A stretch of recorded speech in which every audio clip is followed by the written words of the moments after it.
আমাদের নেতা পীর সাহেব চরমনাইর যে ঘোষণা সেটা হলো আগামী জাতীয় নির্বাচনে ইসলামপন্থীদের একটা বাক্স হবে। কিভাবে হবে, কোন প্রক্রিয়া হবে, কোন পদ্ধতিতে হবে, এটা সময় বলে দেবে। আমাদের জন্য প্রস্তুত রাখতে হবে, প্রস্তুত থাকতে হবে, কারণ জনগণ এটা চায়। ফেসিবাদী শক্তি যাতে মাথা উঁচু করে দাঁড়াতে না পারে, এই প্রশ্নে সবাই আমাদের এক থাকতে হবে।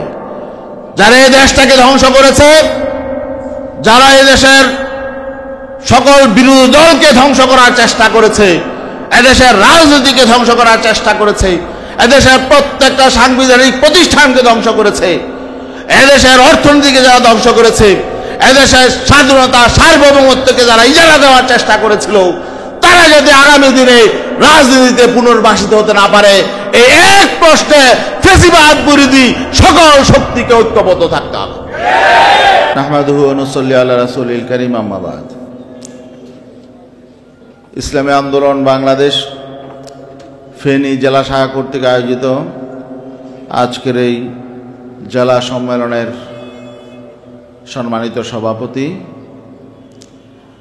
ফেনী জেলা আহ্বায়ক কমিটির সম্মানিত আহ্বায়ক, আমাদের শ্রদ্ধাপাত্র সৌদি আরব প্রবাসী শাখা সম্মানিত সভাপতি শাইখ মিজানুর রহমান, উপস্থিত ইসলামী আন্দোলন বাংলাদেশের কেন্দ্রীয় নেতৃবৃন্দ, বিশেষ করে ফেনীর কৃতি সন্তান ইসলামী আন্দোলন বাংলাদেশের কেন্দ্রীয় প্রশিক্ষণ সম্পাদক জননেতা মাওলানা নুরুল করিম আকরাম, কুমিল্লা বিভাগীয় সাংগঠনিক সম্পাদক জননেতা জয়নাল আবদিন এবং কুমিল্লা বিভাগের আরেকজন আমাদের প্রিয় নেতা জননেতা আলহাজ সেলিম মাহমুদ এবং ফেনী জেলা শাখার নেতৃবৃন্দ, সাংবাদিক বন্ধুগণ ও আমার প্রিয় সহকর্মীবৃন্দ। আমাদের আসলে ফেনী জেলা সম্মেলন আরও বড় পরিসরে হওয়ার কথা ছিল, তাই না? একটু সমস্যা হয়েছে মাঝখানে, জেলা কমিটি আমাদের মোহতারাম আমির ভেঙে দিয়েছিলেন অল্প কিছুদিন আগে। এ থেকে আমাদের কিছুটা শিক্ষা হয়েছে নাকি? শিক্ষা হয় নাই? হয়েছে। বিশেষ করে যারা দায়িত্বশীল তাদেরকে সব বিষয়ে সতর্ক সজাগ থাকতে হয়, সব বিষয়ে সজাগ থাকতে হয়। আমাদের মোহতারাম আমির সাধারণত এই জাতীয় সাংগঠনিক সিদ্ধান্ত নেন না, তিনি এখানে নিয়েছেন। এটা তো আমিরেরও ভালো লাগে নাই, কি ঠিক না? তা যাই হোক, যা হয়ে গেছে এ থেকে আমরা শিক্ষা নেব। যারা দায়িত্বশীল রয়েছি, অতীতে যার দায়িত্বে ছিলাম তারাও শিক্ষা নিব, সামনে যারা দায়িত্বে আসবো তারা আমরা শিক্ষা নিব। আমাদের সংগঠন বাংলাদেশের প্রচলিত ধারার অন্য সংগঠনের মতো নয়, প্রচলিত রাজনীতির মতো নয়। প্রচলিত ধারার রাজনৈতিক সংগঠনগুলো কি করে, তারা আসলে তাদেরকে দেখলে মানুষ ভয় পায়। রাজনৈতিক দলের বড় নেতা দেখলে কি হয়, মানুষ ভয় পায়। আর আমাদের নেতাদেরকে দেখলে মানুষ আশ্বস্ত হয়, মহাব্বত করে, ঠিক না? তো যে সমস্ত দলের নেতাদের প্রতি মানুষ ভয় পায়, যে সমস্ত দলের নেতার কথা শুনলে মানুষ আতঙ্কিত হয়, এই সমস্ত দল যদি সমাজের রাষ্ট্রের নেতৃত্ব থাকে তাহলে মানুষ নিরাপদে থাকতে পারবে? এটাই আলামত।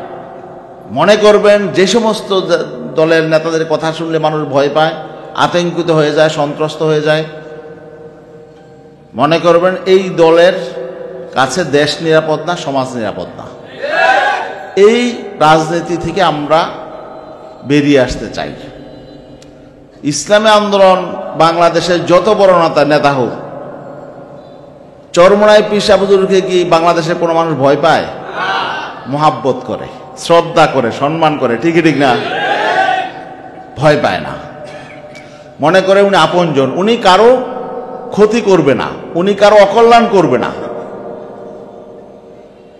কোনো মানুষের জন্য, এমনকি অমুসলিমদেরও উনি কি করবেন না, কোনো ক্ষতি করবেন না। ধর্ম, বর্ণ, শ্রেণী, পেশা নির্বিশেষে সকল নাগরিকের জন্য পীর সাহেব চরমোনাই নিরাপদ। যেই মানুষটাকে বাংলাদেশের সবাই নিরাপদ মনে করে, সেই মানুষটার কাছেই তো রাষ্ট্রটা নিরাপদ। ঠিক না ভাই? আমাদের কাছে এখন যেটা গুরুত্বপূর্ণ বিষয়, যে রাষ্ট্রের নিরাপত্তা প্রয়োজন, জনগণের নিরাপত্তা প্রয়োজন এবং ইনসাফ প্রয়োজন। অতীতে যারা ক্ষমতায় ছিল, বিগত 54 বছর 71-এর পর থেকে যারা ক্ষমতায় ছিল, তারা ইনসাফ কায়েম করতে পারে নাই, তারা সুশাসন কায়েম করতে পারে নাই, তারা ন্যায় বিচার কায়েম করতে পারে নাই, বরং তারা রক্ষক হয়ে ভক্ষক সেজেছে। রাষ্ট্রের জিম্মাদারি যাদের কাছে, তারাই রাষ্ট্র লুটপাট করেছে। এমনকি বাংলাদেশ ব্যাংকের রিজার্ভ পর্যন্ত তারা চুরি করেছে। অতীতে এমন কোন সরকার যায় নাই যে সমস্ত সরকারের মন্ত্রী এমপিদের বিরুদ্ধে দুর্নীতি চুরির অভিযোগ নাই। প্রত্যেকটা সরকারের মন্ত্রী এমপি বিরুদ্ধে কি হয়েছে? দুর্নীতির অভিযোগ, মামলা হয়েছে, অনেকে শাস্তি হয়েছে, অনেকে কনভিক্টেড হয়েছেন। এই সমস্ত দুর্নীতিবাজদেরকে, লুটেরাদেরকে আমরা সামনে আর ক্ষমতায় দেখতে চাই না। এখন আমরা যখন এইসব কথা বলি, তখন আবার একটা দল তাদের গায়ে নিয়ে আনে। আরে ভাই, এটা তো মানুষের কথা, মানুষ তো খারাপ মানুষ চায় না, চাঁদাবাজদেরকে ক্ষমতায় দেখতে চায় না, দুর্নীতিবাজদেরকে ক্ষমতায় দেখতে চায় না। এখন আপনাদের গায়ে লাগে কেন? তার মানে আপনারা শুদ্ধ হবেন না। আপনারা গায়ে লাগার অর্থ হইল আমরা অতীতে এই কাম করেছি, ভবিষ্যতেও যেহেতু করব, এই জন্য আমাদের গায়ে লাগে। অতীত থেকে শিক্ষা নাই তারা। আমরা বলবো সুযোগ এসেছে, এই দেশটা গড়ে তোলার সুযোগ এসেছে, মানুষের প্রত্যাশা পূরণের সুযোগ এসেছে। আমরা আসুন সকলে মিলে দেশটাকে গড়ে তুলি। এই 24-এর গণ অভ্যুত্থান, জুলাই বিপ্লব যেই প্রত্যাশার জন্ম দিয়েছে, এবং এই বিপ্লবটা যে কারণে হয়েছে, 5ই আগস্টের অভ্যুত্থান যে কারণে হয়েছে, সেটা যাতে আমরা ভুলে না যাই। শুধুমাত্র ক্ষমতার পরিবর্তনের জন্য একটা দলকে আমরা ইন্ডিয়া পাঠিয়ে দিয়েছি, আরেকটা দলকে আবার ক্ষমতায় বসানোর জন্য তো না, বরং এখানে একটা গুণগত পরিবর্তন যাতে হয়, মানুষের প্রকৃত মুক্তি যাতে মিলে, ইনসাফ ভিত্তিক রাষ্ট্র যাতে প্রতিষ্ঠিত হয়, ন্যায় বিচার যাতে প্রতিষ্ঠিত হয়, সুশাসন যাতে প্রতিষ্ঠিত হয়, বৈষম্য মুক্ত একটি রাষ্ট্র যাতে প্রতিষ্ঠিত হয়, এবং ভালো মানুষ যাতে দেশ শাসনে আসে, জাতীয় পার্লামেন্টে যাতে সৎ মানুষ, ভালো মানুষ যেতে পারে, এমন একটি পরিবেশ তৈরির জন্যই কিন্তু জুলাই বিপ্লব হয়েছে, 5ই আগস্টের অভ্যুত্থান হয়েছে। ঠিক না? কিন্তু মানুষের মধ্যে কিন্তু এখন কিছুটা হতাশা আছে, কারণ মানুষ সামনে খুব বেশি আলো দেখতে পাচ্ছে না। যে আলোর ঝলকানি আমরা 5ই আগস্টের পরে দেখেছিলাম, সেই আলো ধীরে ধীরে মানুষ দেখছে যে অন্ধকারের দিকে যাচ্ছে। কিন্তু আমরা কি অন্ধকার হতে দিব? দিতে পারি না। এই দেশটা আমাদের, এই দেশকে আমাদের রক্ষা করতে হবে। এই জন্যে পীর সাহেব চরমনাই বলেছেন, অতীতে যারা দেশ শাসন করেছে তারা যেহেতু ব্যর্থ হয়েছে, তাদের নতুন করে বলার কিছু নাই। এই জন্যে নতুন শক্তিকে দেশ শাসনে আনতে হবে। আর নতুন শক্তি কারা? যারা মানুষকে ভালোবাসে, দেশকে ভালোবাসে, চুরি করবে না, লুটপাট করবে না, এবং প্রতিহিংসা জিজ্ঞাসার রাজনীতি করবে না, সবাইকে নিয়ে দেশ গড়ে তুলবে। সেটা হলো ইসলামী শক্তি। সেই শক্তির নাম কি? শুধু ইসলামী আন্দোলন বাংলাদেশ আমরাই ক্ষমতায় যাব এ কথা আমরা বলি না। আমরা জনগণকে ক্ষমতায় নিতে চাই, জনগণের প্রকৃত প্রতিনিধি যাতে রাষ্ট্রে প্রতিষ্ঠিত হয়, এটা আমরা চাই। এই জন্যই আমরা একটা সুস্থ নির্বাচন ব্যবস্থা চাই। সুস্থ নির্বাচনের জন্য প্রত্যেকটা ভোটারের যাতে প্রতিনিধি পার্লামেন্টে থাকে, এই জন্য আমরা পিআর সিস্টেম, প্রপোর্শনাল রিপ্রেজেন্টেশন, সংখ্যানুপাতিক নির্বাচন পদ্ধতি চেয়েছি। এতে করে একটা কার্যকর সংসদ গঠিত হবে। দৈত্য দানব, আপনাদের ফেনীতে তো সবচেয়ে বেশি দৈত্য দানব ছিল। এখানে বিরোধী কোনো রাজনৈতিক দল কথা বলতে পারতো না, রাজনৈতিক কর্মসূচি পালন করতে পারতো না। কোথায় তারা আছে? এরা দেশে কয়দিনের বাহাদুরি। আর আমরা ক্ষমতায় যাই বা না যাই, আমরা ইনশাআল্লাহ থাকব। কারণ হলো আমরা মানুষের হৃদয় জয় করার রাজনীতি করি। এই জন্যে মানুষ আমাদের পাশে দাঁড়াবে। জনগণ যাদের সাথে থাকে, যাদের পাশে থাকে, তাদের দেশ ছাড়তে হয় না। আর দেশ ছেড়ে পালায় কারা? যাদের বাংলাদেশের জনগণ চায় না, জনগণের কাছে যাদের কোনো আশ্রয় নাই, আশ্রয়হীন দেশে। আর তারা আসলে দেশকে ভালোবাসতো না। এই যে শেখ হাসিনা ভারতে পালিয়ে গেছে এবং আরো বাংলাদেশের আওয়ামী লীগের বড় বড় মন্ত্রীরা, এমপিরা দেশ ছেড়ে ভারতে পালিয়েছে। কারণ কি? কারণ হলো তারা এই দেশকে ভালোবাসতো না, দেশের মানুষকেও ভালোবাসতো না, দেশকেও ভালোবাসতো না। তারা তাদের ভালোবাসার দেশে চলে গেছে। এখন ওই দেশে বৈশা বৈশা নাকি নতুন নতুন কর্মসূচি দেয়। হ্যাঁ, লজ্জা লাগে না? আবার আপনারা এই সহজ সরল যে কর্মীগুলো এই দেশে এখনো পর্যন্ত টিকে আছে, বৈশা আছে, যাদের যাওয়ার রাস্তা নাই, এদেরকে আপনারা আবার বিপদের মুখে ফেলাইতে চান? আমার তো মনে হয় বাংলাদেশে এখনো যে সমস্ত আওয়ামী লীগের কর্মী সমর্থক বাইচা আছে, এদের তওবা করে ওই দল ত্যাগ করা উচিত। এটা অভিশপ্ত দল, দেশ বিরোধী, সমাজ বিরোধী, রাষ্ট্র বিরোধী, মানবতা বিরোধী দল। আবার দেখলাম আজকে একটা দলের মহাসচিব তিনি বলছে যে আওয়ামী লীগ কর্মসূচি পালন করতে পারবে, কারণ এটা গণতান্ত্রিক, আমরা কোনো গণতান্ত্রিক কর্মসূচিতে আমরা বাধা দিব না, সবার গণতান্ত্রিক অধিকার আছে। তো গণতান্ত্রিক অধিকার পালন করবে যারা গণতন্ত্রে বিশ্বাস করে, যারা গণতান্ত্রিক রাজনীতি করে। কোন সন্ত্রাসী সংগঠন,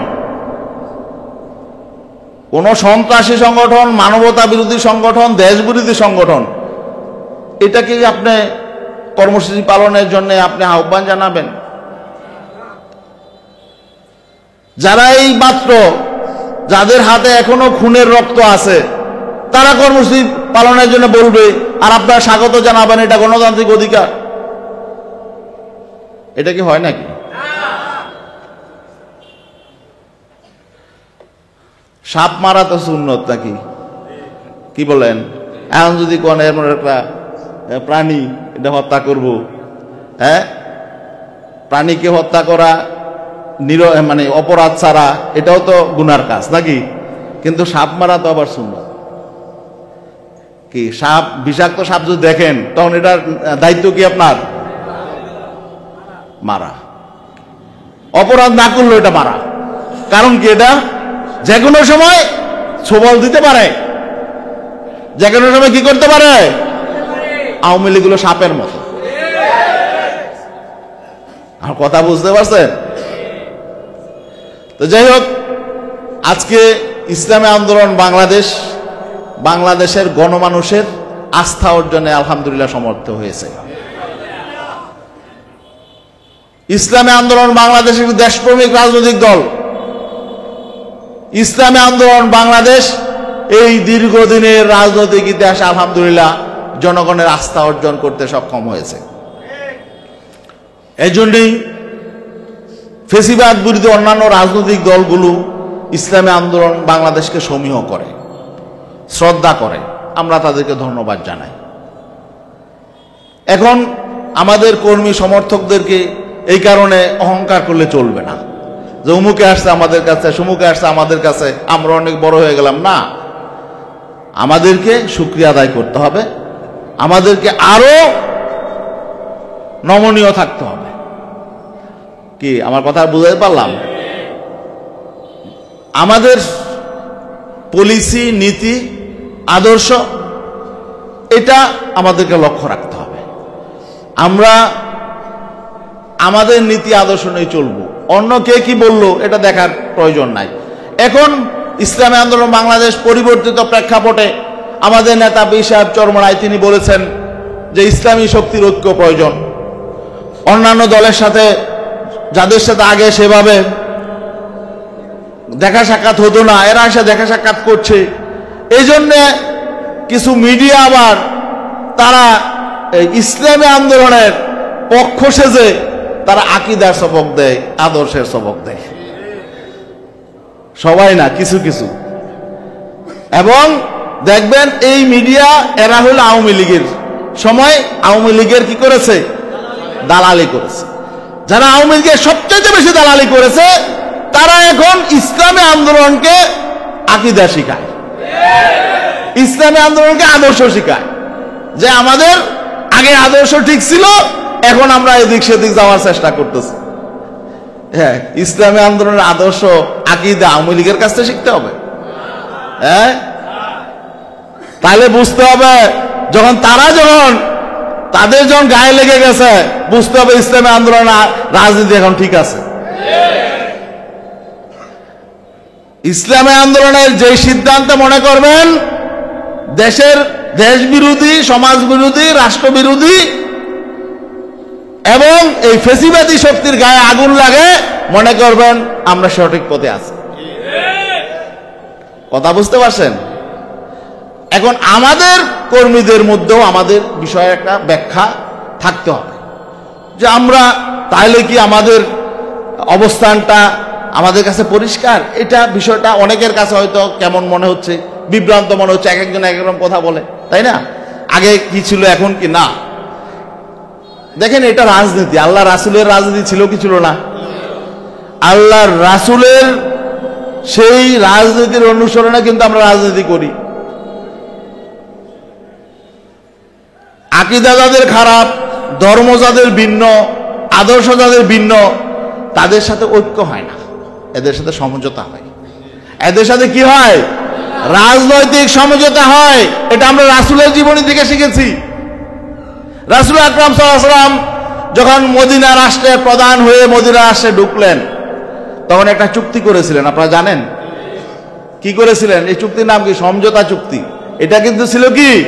সমঝোতা চুক্তি। কাদের সাথে করেছিলেন?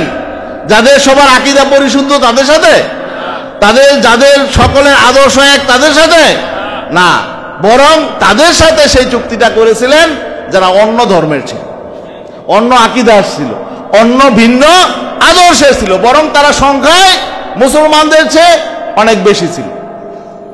কি ঠিক না?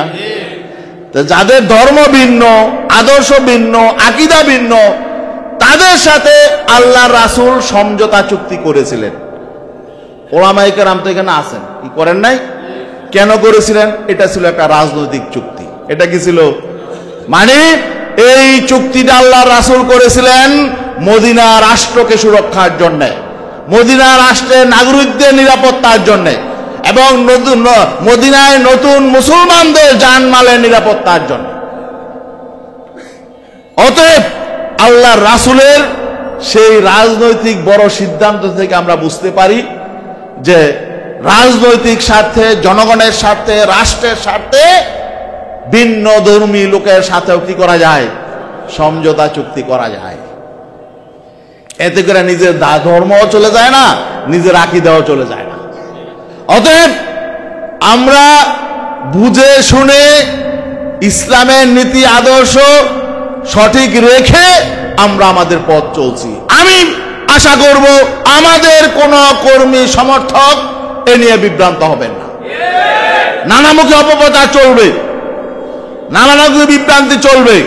আপনারা দেখবেন, আপনাদের যদি ইসলামী আন্দোলনের নেতৃত্বের প্রতি আস্থা থাকে, তাহলে এই আস্থাটা আপনারা রাখবেন যে এখান থেকে কোনো আল্লাহর রহমতে ভুল সিদ্ধান্ত হবে না। যেই সিদ্ধান্ত হবে, কি সিদ্ধান্ত হবে সময় মতো বলা হবে। যেই সিদ্ধান্ত হবে ওই সিদ্ধান্ত নিয়ে মাঠে ঝাঁপিয়ে পড়তে হবে।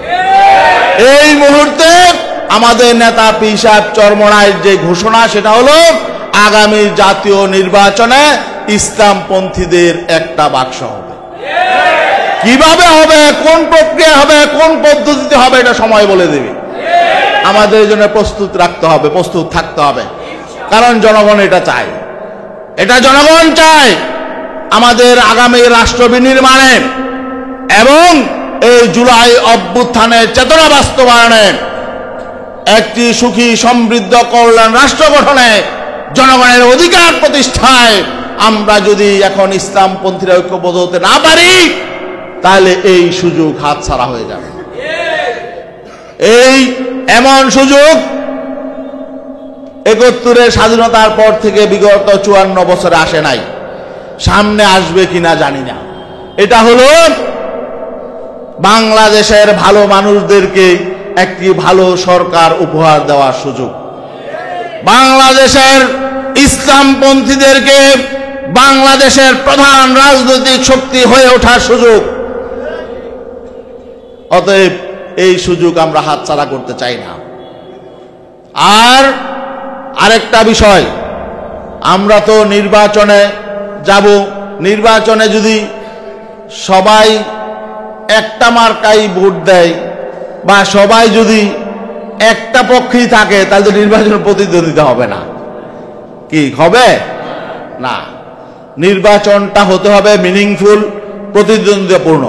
এই জন্যে আমরা বলবো আগামী নির্বাচনে ফেসিবাদী শক্তি যাতে মাথা উঁচু করে দাঁড়াতে না পারে, এই প্রশ্নে সবাই আমাদের এক থাকতে হবে।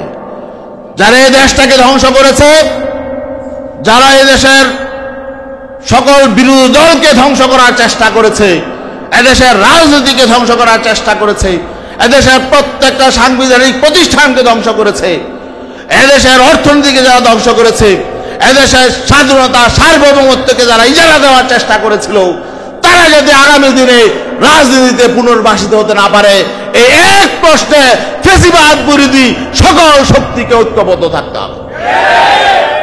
ক্ষমতায় কে যাবে নির্ধারণ করবে জনগণ, কিন্তু ফেসিবাদী শক্তি যাতে, এরা তো ক্ষমতায় যেতেই পারবে না, কিন্তু আগামী 50 বছরও যাতে মাথা তুলে দাঁড়াতে না পারে, এই জন্য ফেসিবাদ বিরোধী সকল রাজনৈতিক শক্তিকে ঐক্যবদ্ধ থাকতে হবে।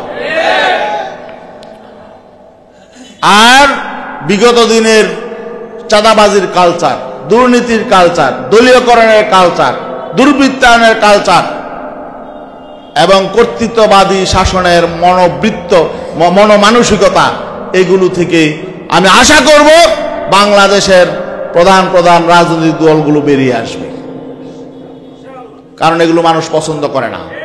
এখন এগুলো বললে যদি আপনারা নিজের গায়ে নেন, কিছু করার নাই, আমরা বলে যাব। আমরা মানুষের অধিকারের কথা বলবো, মানুষ যা পছন্দ করে না সেটা আপনারা কেন করবেন? অতএব আজকে যারা নতুন করে ইসলামী শক্তিকে ভিন্নভাবে আঘাত করার চেষ্টা করছেন, আপনারা ইসলামী শক্তিকে আঘাত করবেন না। ইসলামী শক্তি হলো বাংলাদেশের সবচেয়ে মানুষের জন্য নিরাপদ, রাষ্ট্রের জন্য নিরাপদ এবং রাষ্ট্রের জন্য সবচেয়ে অনুগত নাগরিক হলো ইসলামপন্থী শক্তি। ঠিকই ঠিক না ভাই? আল্লাহ রাব্বুল আলামিন আমাদের তৌফিক দান করুন। আর ফেনী জেলায় বিগত স্বৈরাচার ফেসিবাদী শাসনের আমলে সাংগঠনিক কার্যক্রম গতিশীল করা যায় না বিভিন্ন কারণে, আগামীতে করবো তো আমরা ইনশাআল্লাহ। আমরা মতামত নিয়েছি, কিন্তু শুধু মতামতের ভিত্তি করে আমরা এইবার বাংলাদেশের কোথাও কমিটি দেই না। আমরা কেন্দ্র থেকে নতুন ক্রাইটেরিয়া নির্ধারণ করেছি, 10টা ক্রাইটেরিয়া নির্ধারণ করেছি। 10টা বিষয়ে আমরা পর্যালোচনা করে নেতৃত্ব দিব। শুধুমাত্র কিছু লোক মতামত দিবে 2-4 জনের পক্ষে, আর তারাই নেতা হয়ে যাবে, এটা ছিল এক সময়। আমরা এ থেকে বেরিয়ে আসতে চাই। আমরা চাই যোগ্য লোক, দক্ষ লোক, ত্যাগী লোক, সব বিবেচনায় নেতৃত্বে বেরিয়ে আসুক। শতভাগ এটা হবে এমন নাও হতে পারে, তবে আমরা চেষ্টা করছি। আপনারাও ভবিষ্যতে চেষ্টা করবেন।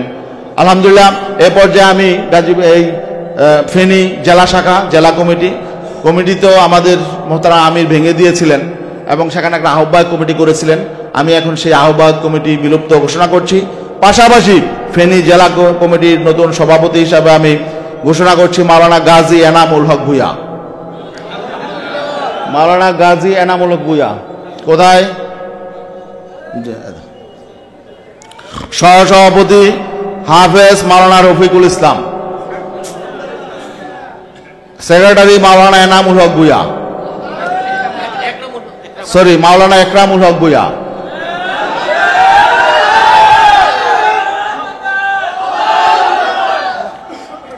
আলহামদুলিল্লাহ, আশা করি আগামী দিনে তাদের নেতৃত্বে আমি 3 জনের নাম ঘোষণা করছি, বাকি পরামর্শ করে বাকি নাম ঘোষণা করা হবে। এবং উপদেষ্টা পরিষদে এখন আজকে যে সভাপতি আছেন আমাদের শাইখ মিজানুর রহমান সাহেব, তিনি অবশ্যই থাকবেন। তারপরে মাওলানা ফরিদুল মোবারক সাহেব থাকবেন এবং এই সদ্য বিদায়ী সভাপতি তাকেও একটি সম্মানজনক জায়গায় রাখতে হবে। যে আমরা শপথ করি, আজান হয়ে যাচ্ছে মনে হয়। বিসমিল্লাহির রহমানির রহিম। আমি ইসলামী আন্দোলন বাংলাদেশের ফেনী জেলা শাখার দায়িত্বের নাম বলি, নিযুক্ত হয়ে আল্লাহ তাআলাকে সাক্ষী রেখে ওয়াদা করছি যে আমি আল্লাহ তাআলা সন্তুষ্টির উদ্দেশ্যে আন্দোলনের সম্প্রসারণ, মজবুতি অর্জন ও মূল লক্ষ্য হাসিলের সর্বাত্মক প্রচেষ্টা চালাবো। আন্দোলনের নীতিমালা ও নিয়ম শৃঙ্খলা যথাযথভাবে মেনে চলব। আমার উপর অর্পিত দায়িত্ব ও আমানত যথাযথভাবে পালন করব। আল্লাহ তাআলা আমাকে এ ওয়াদা পালন করার তৌফিক দিন। আমিন।